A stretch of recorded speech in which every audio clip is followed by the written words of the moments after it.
Welcome back to Sherlock Holmes Crimes and Punishments. We're gonna go talk to a couple people. Ooh, the game's having a little bit of a lag attack. Let's talk to Ryan Turner first.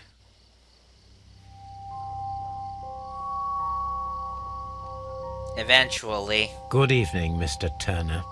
I heard Constable Barrow reply to you as Mr. Holmes. Are you that detective gentleman? I've heard of you. And well, I know things about this evening. Excellent. Might we hear your story? Right after we stare intently at you and get 3 helpful things. Alright, first we got this. I had to stay there for a minute because I was worried maybe I didn't turn my NVIDIA graphics card on correctly today. But it has to be on because this game will not run without it. I guess those are missing buttons. You can't really see them in the lighting. Could you tell us everything that you may have seen or heard? I was already in bed when the fireworks started.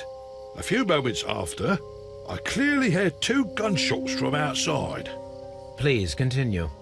I quickly got up and I grabbed the lamp from my nightstand and I rushed towards the window. I looked down and I saw 2 bodies. And there was a man with a gun who was standing nearby. Where exactly? Well, near this body. Did he notice you? I don't think so. He rushed towards Whitechapel Street without looking around. Anyone else? Ah, I hit the wrong Were the 2 one. shots you heard consecutive? Yes, there was a very short pause between them, and they sounded different somehow. It seemed to me that the second shot was louder than the first. That is an interesting comment. Okay. Mr. Turner, did you see anyone else in the street? No, I saw no one but that man, the murderer, the fellow they caught. How about after the escape? Mr. Turner, what were your actions after you stepped up to the window? I was afraid that the man with a gun might return, so I stayed close to the window till I saw the policeman coming in the Half Moon from Whitechapel. Then I walked out to tell them everything I saw. You have helped us a great deal, Mr. Turner. We'll do deductions in a moment. Right now, I want to get this lady's testimony out of the way. Hello there! Let's talk.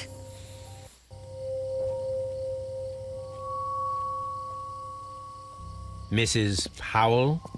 What do you want? My name is Sherlock Holmes. I'm assisting the police with their investigation of the crime that took place this evening. Well, I've already gave my testimony, but very well. You'll do it again and you'll like it. She is a minor character, so we're not gonna actually have to suspect her in this case. Could you tell us everything that you may have seen or heard? Yes. I was selling my flowers as usual, and then the fireworks began, in honour of Queen Victoria. I enjoyed those. But then, all of a sudden, a young lad ran out of Half Moon Street and stopped just by me. He had a gun in his hand. He was like a ghost, and all covered in blood. It was dark, but I could see him, because of the flashes from the fireworks. And then? I screamed as loud as I could. I knew that a policeman should be on duty in the vicinity. He had no time to escape. 2 constables got him. Then another constable came out from the very same street, and I heard him talking of a horrible murder. So let's talk about the shots. Mrs. Powell, did you hear the gunshots? I'm not sure. You know, what with the fireworks? Anything else? Did you see anyone else leaving Half Moon Street prior to or at the time of the crime? No, sir, I did not. Even with all the fireworks, I was very attentive, as I'm always on the lookout for customers. My thanks to you, Mrs. Powell. Alright, now we will do the deduction. Alright, so. Can any of these actually be connected? Maybe not. That! Yes! Oh, Skype is trying to contact me. So we have conflicting statements we need to check out, and that's not gonna have anything. Okay. So, we're gonna need to talk back to Turner, man, since Flower Girl is useless for the rest of the game. But first, I would like to look at the bodies. Let's see what we can see. I guess we gotta go into... Let's do the talent thing first. There's a stuck object right there. Piece of wood. A piece of wood that has stuck between the cobblestones. Let us take a closer look. Hello, wood. Wood! This shard of wood is quite new. And we can now look at this guy's head. The bullet struck his head. This man didn't stand a chance. What else we got here? We already looked at the head. Ooh, a key. This is an ordinary key. I wonder what kind of door it opens. Perfect. And there's one more we need to examine. Look at this. A tattoo from Westgate Prison. Vicotti must have done some time there. Do they really tattoo prisoners? I guess they did in the old days. I don't think they do it anymore, do they? He tried to stop the bleeding with his hand. Death was not instant. What else can we see here? This. The bullet penetrated his stomach. A dreadful wound. Anything about the feet? Or I guess the head. Brian Vicotti suffered greatly. What a terrible way to die. And that's it! Cool. So, I saw Wiggins was trying to spy out of the corner of his eye over here. I don't know if we talk to him, it's gonna probably just get Constable Man over here. There's been one chance to talk to him? Mr. Holmes, did you see my brother at Scotland Yard? Is he alright? We'll get there eventually, but first we need to talk to this man right here. After the loading. So, Mr. Turner, you have stated that you remained close by your window after the crime. Is that correct? Oh, yes, Mr. Holmes. I stayed at my window until the policeman arrived to examine the dead bodies. however, it seems there's a contradiction. That is very interesting, Mr. Turner. Constable Marrow stated that he did not see anyone at the window when he was running through Half Moon Street. Well, I think Constable Marrow and me, we might have been distracted by the whistles and shouts coming from Whitechapel. We could have missed each other somehow. You understand what I mean? It was a bit of a stressful moment, to tell you the truth, sir. Allow me to form my own theories, Mr. Turner. Would you mind showing me the view that you had from your window? Not at all, Mr. Holmes. Please, follow me. Okay. Mr. Turner appears to live very modestly. You don't say. So we're gonna just check out the view from the window first. Hello? So, that's the view Mr. Turner had when he opened the window. Yes, indeed. Brian Vercotti's contorted corpse. The dead body of Kenneth Butler. Mr. Turner had a perfect view of the crime scene. He saw the bodies clearly, and Leighton Chapman standing over them. Interesting. Where are you? Talk to us. Anything else you would like to know, Mr. Holmes? Yeah, we're gonna look at your stuff. Hope you don't mind. This kitchen knife is quite sharp. It is indeed. What else do we need to look at? The kitchen table. The sweepings. Shredded paper.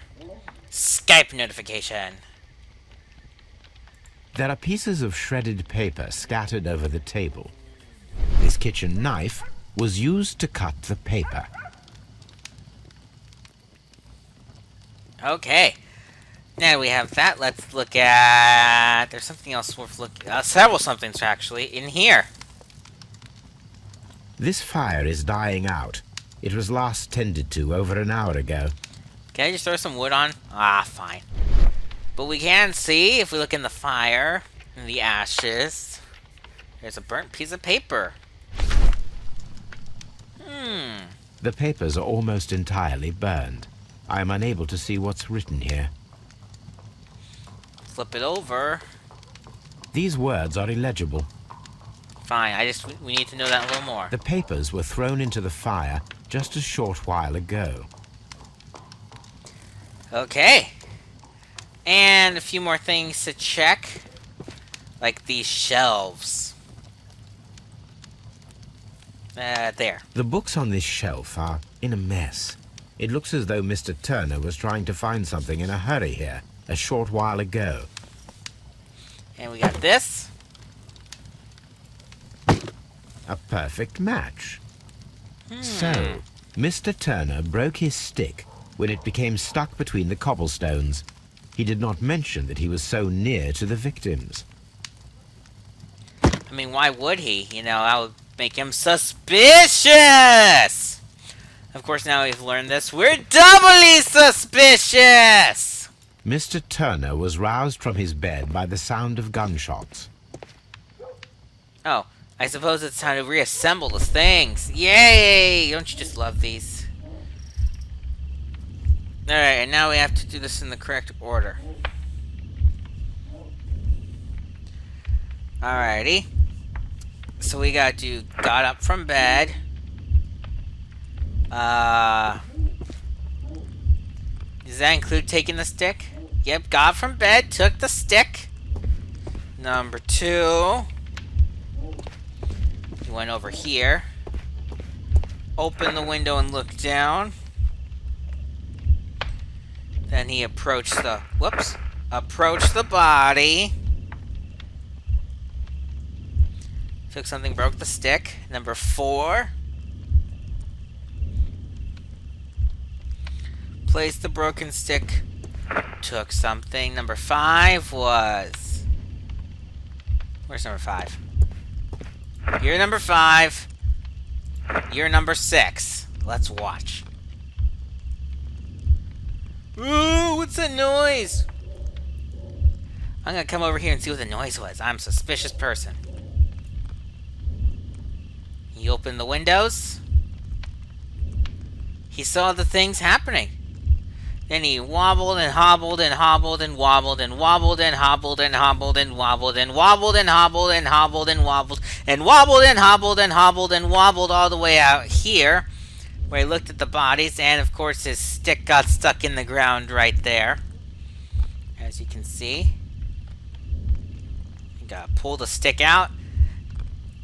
And then he wobbled and hobbled and hobbled and wobbled and wobbled and wobbled and hobbled and wobbled and wobbled and wobbled and hobbled and wobbled and wobbled and wobbled to here, where he put his stick there and took something. And then he kind of hobbled and wobbled without the stick over here, where he tore up the papers until at long last he hobbled and wobbled and wobbled and hobbled to the fire to throw him in. So Mr. Turner used a book to hide an object that he found on Kenneth Butler's body. The question is, what did he find? Why don't we can either ask him or look. I choose the look. It's gonna make us look. I thought it was gonna be like, you can either look yourself or ask. I can see prints from greasy fingers upon the cover of this book. Let us take a closer look. Moby Dick. Well now, This. what a find. A precious jewel concealed inside a book. Okay, is there anything important we need to know? A bracelet with a unique ram's head design. A distinctive feature of ancient Grecian artifacts, probably of the Hellenistic era. Okay, and it's mine now. So let's talk to this guy about what we found.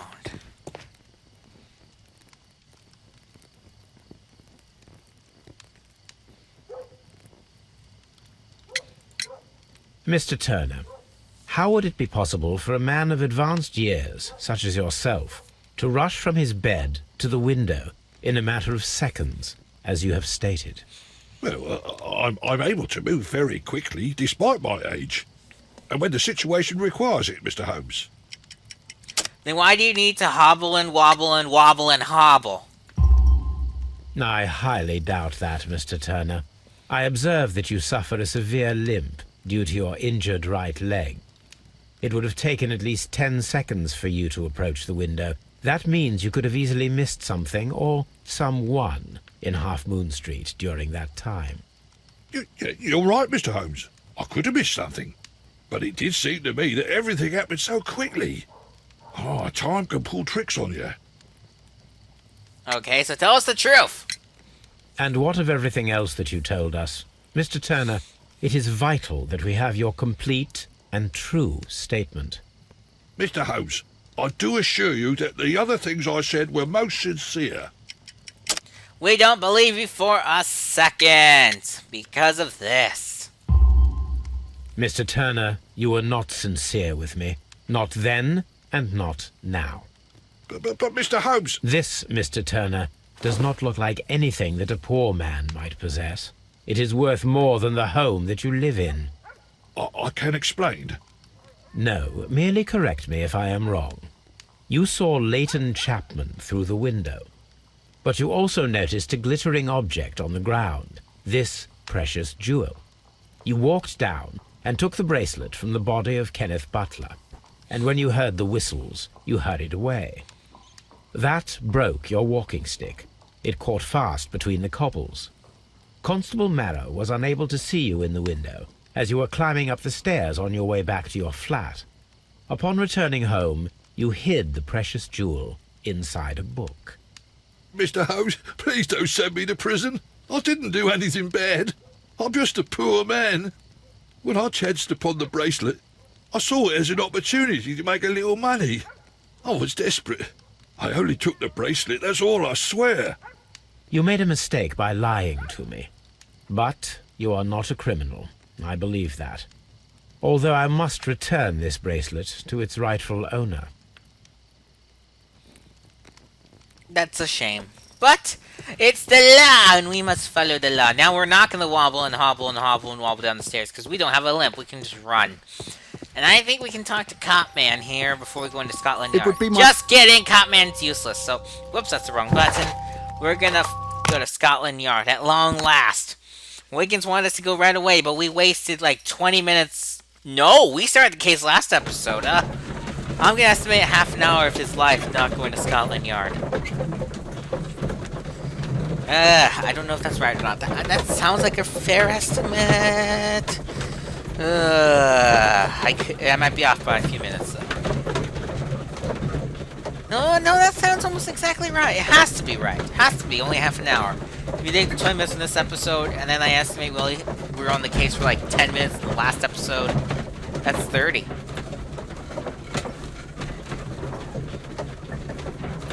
Okay, we're here.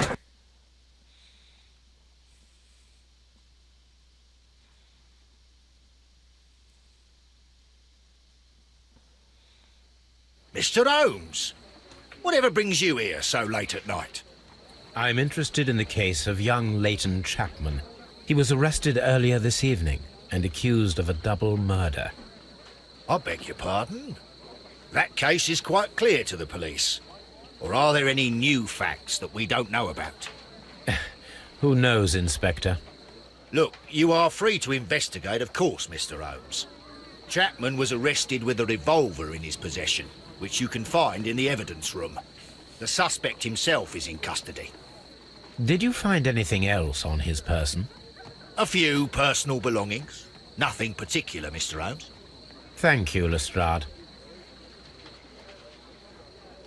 Oh, now we're in here, so now we can finally see if there's a Nazi. Hey, Watson, how's it going? Oh, yeah, and then I was all like, hey, what's with the types of noses sketch? I don't get it. Let me look at the papers here. Something, I can't read that.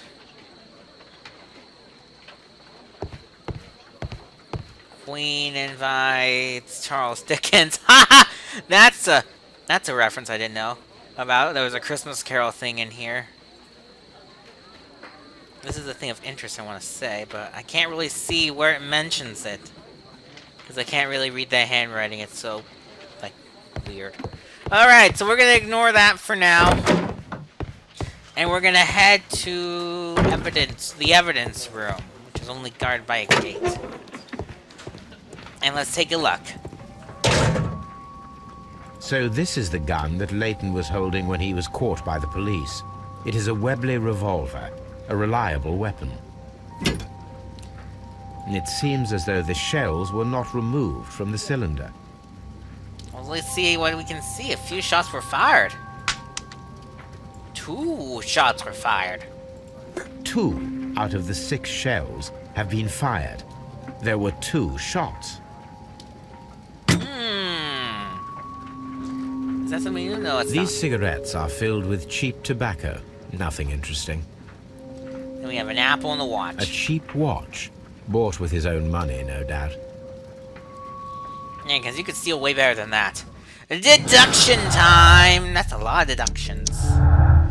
Alright, so that one's gonna be a task. Or not a task.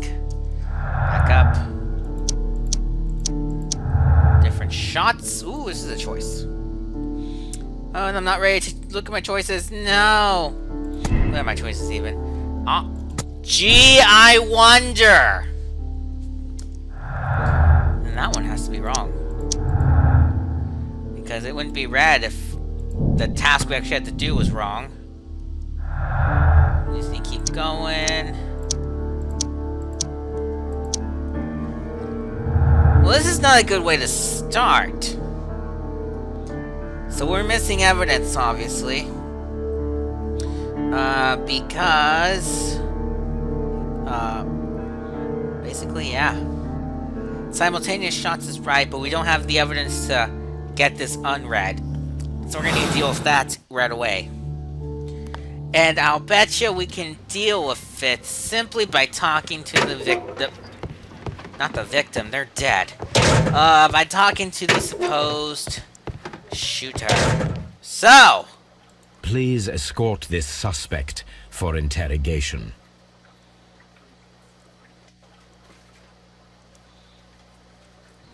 Good evening, Mr. Chapman. Who are you? I've got nothing to say. It's all a mistake. Calm down, Leighton. I have come here to help you. To find out if you truly are innocent, as your younger brother Wiggins has told me. My brother? You know him? Then that means you're... Sherlock Holmes. Oh, blimey. All right, Mr. Holmes. I'll tell you everything. So first, you need to allow me to stare into your soul and learn what we can learn about you. So let's take a look at that first. So you know he grew up on the streets. And we're gonna go down and look at this. And this. Alright, keep going down, please. Thank you. And that. So he's obviously committed a crime in the past, but is he guilty of this crime? Let's find out. Good. Tell me your account of what happened. I left my work, and I hurried up to see the fireworks in Whitechapel. I was late, so I decided to cut through Half Moon Street. I saw the first fireworks light up in the sky. I bumped into a constable on a corner before entering Half Moon. Then suddenly, what with all the firework flare, I saw 2 men. They were both lying flat in the middle of the street. I stopped where I was. I thought about turning back to the police, but as I was thinking of that, I saw a third person. He was leaning over the body that was furthest from me. The second I saw him, he raised his head, and he stared at me. In a flash, I saw his gun, but he made a dash for it instead, and he escaped through Whitechapel Street. So you might still have had time to return to the constable. I panicked. I didn't know what to do. Anyway, I approached the bodies just to see if they were still alive. I saw that one had blood pumping out of his stomach. He was dying. It was horrible. second one was already dead. He had a hole in his head. He was holding a gun in his hand, though. I took it, and then I followed the third man. That seems like a mistake. Interesting. Pray, continue. I turned a corner, and I saw the man standing in the middle of the street. He seemed to be in some sort of panic. And then, Mr. Holmes, something strange happened. I told the police and they laughed at what I said, but I swear to you, my words are true. I started running towards him. But then I was blinded by a flash. It was so bright that I hardly saw anything for a good dozen seconds.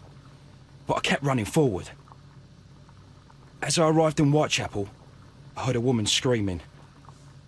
And then I was caught by the police. But there wasn't a trace of that man. Of course, then they found a gun and all that blood. I couldn't see the murderer escaping and all that mess. Perhaps I was still half-blinded at that moment. A thrilling account, my young man. Leighton, are you able to describe the person whom you saw standing in Half Moon Street? Well, I wasn't able to see his face at all. It was too dark, and he was too far away. I could see his silhouette. And what about that? Nothing so special. He was wearing a jacket. He was quite average in size and his weight. I see. Was there anything else that struck you at the time? No. But perhaps... It's strange, but I can't remember the sound of his footsteps as he was running away. Perhaps it was because of the fireworks or the surprise of me seeing him.